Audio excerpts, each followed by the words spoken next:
morning! Today, I'm going to talk about the first thing you need to developing a winning spirit.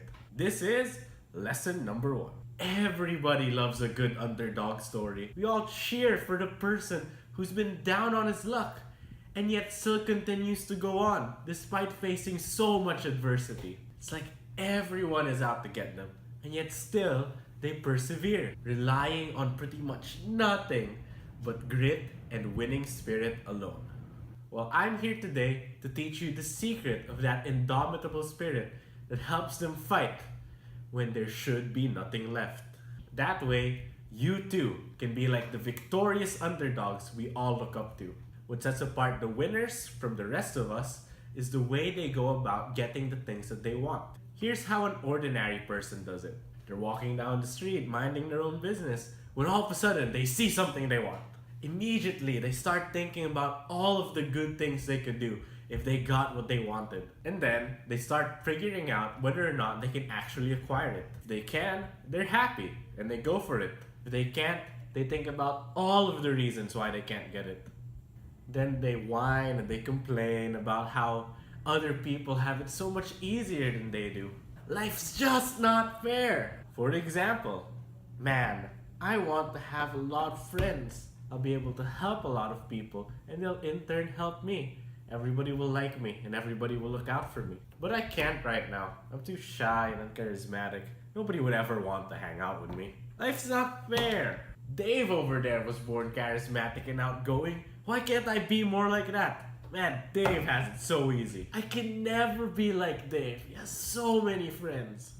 Winners, however, go one step further. Most people stop with the complaining and coming up with excuses. They think that because things are a certain way now, they will always be that way and they can do nothing to change it. So they never even try. Winners, however, don't stop with just identifying the problem.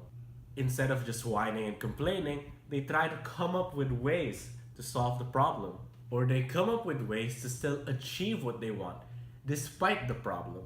They're just not satisfied with letting things stay the way they are. Sure, it would be nice if they were born more charismatic, if they were born with better traits, with more talent, to a different family, to a different country, with more money.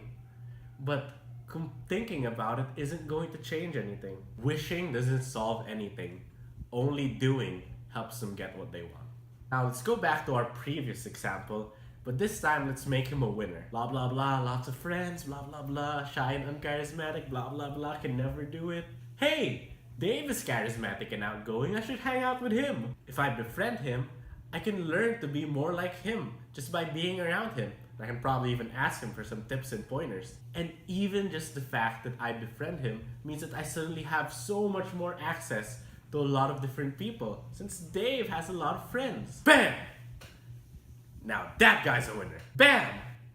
Now that guy is on his way to making a lot of friends. Now let's say Dave doesn't want to be his friend. Is our guy going to give up? No! Of course not! Is he going to complain that Dave is too mean and that he should be nicer to a guy like him? No!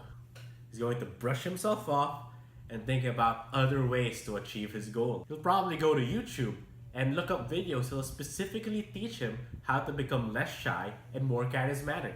We live in such a wonderful time when so much knowledge is at our fingertips. Most people don't really have an excuse. So make sure you make the most out of this wonderful gift we've been given called the internet. Winners just never stop thinking. That's what separates winners from the rest of us. And you need to also never stop thinking if you want to have that winner spirit. After all, it's not a lack of talent that holds most people back, but a lack of training. This is VHC Blade saying, do what you're good at.